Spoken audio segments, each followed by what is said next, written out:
It is a tradition at this annual event to honor the services that make up our total armed forces, the United States Army, Marines, Navy, Air Force, and Coast Guard. It is also a tradition for current service members and veterans to stand as their service song is played. Now, to honor the Army, it is my pleasure to introduce Commander Richard Timmy of the U.S. Coast Guard. Thank you. Good evening. When I found out that I would be saluting the Army, I wanted to go to a first-person source, and so I turned to my friend Stacy, a GS-14 at Coast Guard headquarters, also my cubicle mate at my last job. For us, she was my cubicle mate Stacy. For her Army, she was a 54-year-old grandmother, Master Sergeant Spadafora, on her third deployment to Iraq and Afghanistan. And when I called her to say where should I go with this tribute, her answer was, the Master Sergeant is the hard nucleus about which the Army forms itself. And I said, I'm going to need more than that. I'm going to need more than that. And she just continued to shout, hooah, hooah, hooah, into the phone. And I had to move on to a different source. I had to move on. And so I turned to my friends here at the Pittsburgh District, United States Army Corps of Engineers. There we are. But all they sent over was PowerPoints of reservoirs and locks and dams. So I had to really just go with rigorous academic research. And so, to honor the Army, our Army, who's been in service since 1775, 235 years, charged with preserving the peace and security and providing for the defense of the United States and overcoming the aggressive acts that imperil the peace and security of the U.S. They've been charged with that and have faithfully discharged those duties their entire history. And I think, while that's remarkable in and of itself, I think the last decade will prove itself to be a remarkable history in that long history. 9 years, 2 wars, 1.5 million soldiers that have served in theater, have all carried out their duties, the values, using the values of the warrior of today: loyalty, duty, respect, selfless service, honor, integrity, and personal courage. Today, there's an all-volunteer force of 1.1 million active reserve and National Guard soldiers that defend our country today around the globe. And each year, even more remarkable, each year, 80 to 100,000 young men and women decide to call the Army their home and enlist, even throughout this time of conflict. I think that's remarkable, and they're more than warriors today. They're nation builders, engineers, teachers, policemen. They provide all the services to rebuild a civil society in a place that has none. And so I ask that you join me tonight, in a salute to our United States Army. Hooah!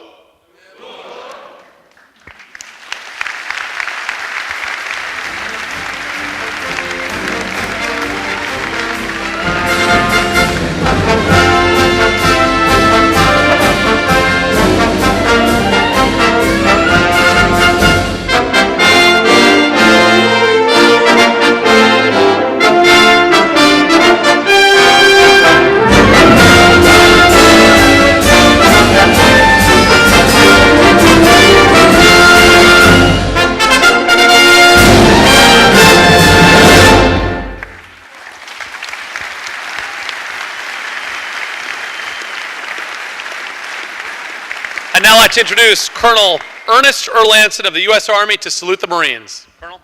Thank you.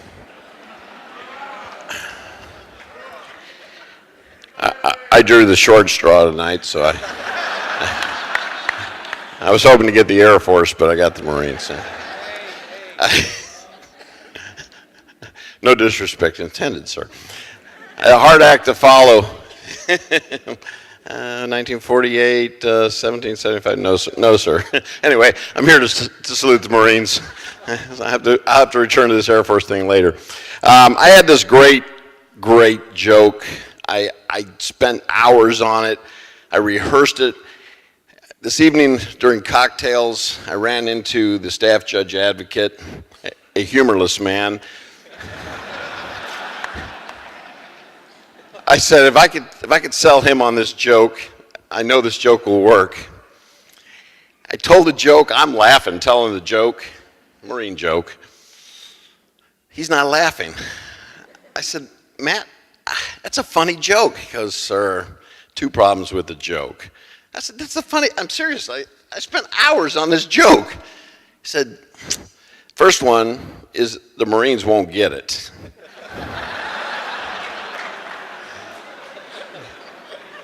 So that's a waste of your time. And the second one is you're going to offend the other 990 people in the audience.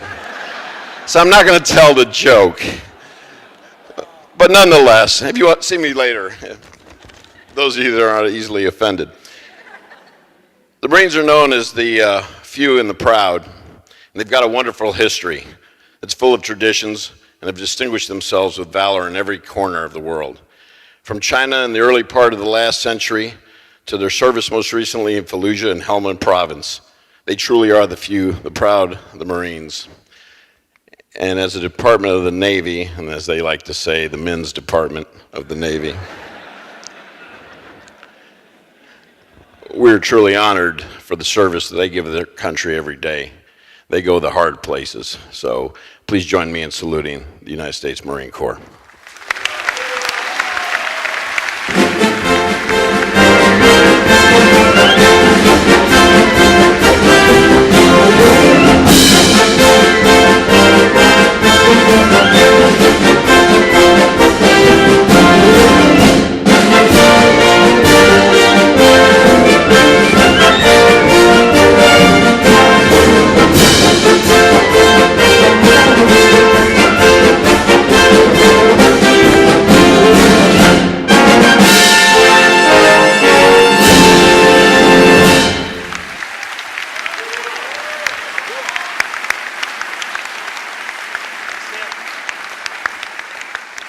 I don't know about you, Colonel, but I counted more than 10. Please meet Lieutenant Colonel Joseph Grant of the United States Marine Corps to honor the United States Navy. Wow. What can you say about the Navy? I guess they asked me why I drink, right? All right, I love the Navy, don't get me wrong. Since October 13th, 1775, wasting more time before 9 in the morning than most of us work all day. But you know, the Navy likes to remind us Marines that, yeah, we're part of the Department of the Navy, and Colonel, you stole my joke. It is the men's department.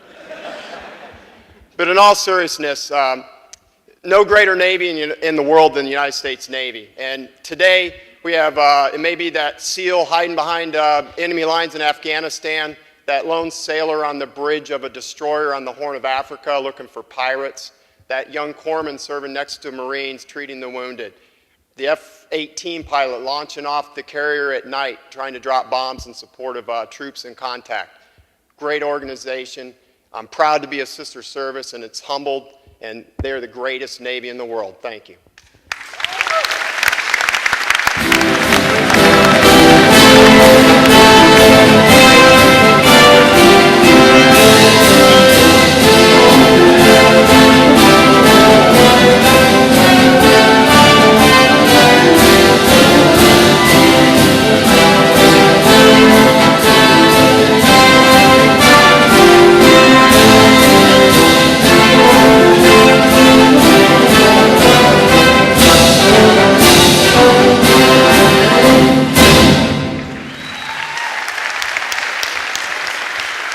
It is now my pleasure to introduce Commander Tim Flecker, Commander Tim Flecker of the U.S. Navy, to salute the Air Force. Thank you. Well, I'm honored to get the opportunity to salute the Air Force. As a Navy pilot, we like to call that a target-rich environment. Fortunately, tonight I didn't bring my JAG, so I will tell my joke. One of the great attributes about being on active duty in Western Pennsylvania is getting the opportunity to go out and talk to young children, schools. One time, one young man came up to me and said, "Oh, you're a pilot. Oh, you must be in the Air Force," which I promptly corrected him and said, "No, actually, I'm in the Navy." And he said, well, which service should I join? Should I join the Navy or the Air Force? So that's what I thought I'd share with you tonight, was my conversation with this young lad.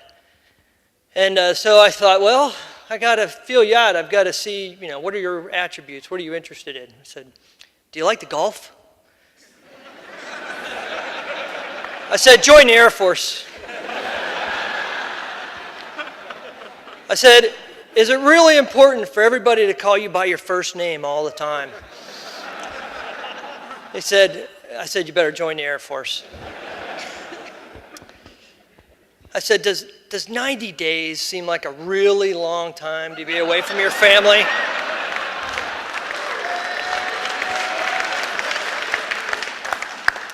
And lastly, I said to him, if you think you can live the rest of your life wondering what it would be like, but never actually landing on an aircraft carrier, go ahead and join the Air Force. In all seriousness, what I actually told this young man, said, if you want to get the best training in the world, become an absolute true professional, join the Air Force. If you want to be part of an organization that is the most technologically advanced and operates the most complex systems of all militaries, join the United States Air Force. And lastly, I told him, if you want combat soldiers, Marines, Coast Guardmen, and sailors to come up and thank you for establishing an absolute air dominance over the air and space for the last 40 years, join the Air Force. Please thank me and join the Air Force.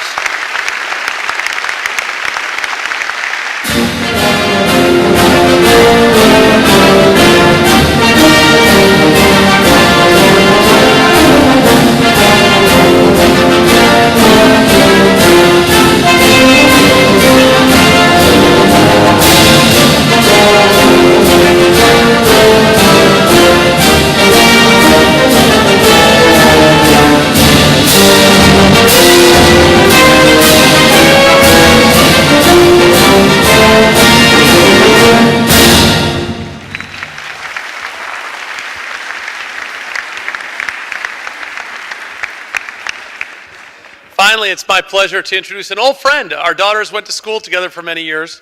An old friend, General Roy Updegraff, to introduce and to honor of the United States Air Force and to honor the Coast Guard. General Updegraff. Thank you, Glenn, and thanks for your service in the Army. Who drew the short straw? Come on. We had to put our crack team of poets together to service the Coast Guard. Ode to the Coast Guard. To our brothers in bus driver uniforms who patrol a puddle, here's to the Coast Guard. 4 branches of DOD defend us in air, land, and sea.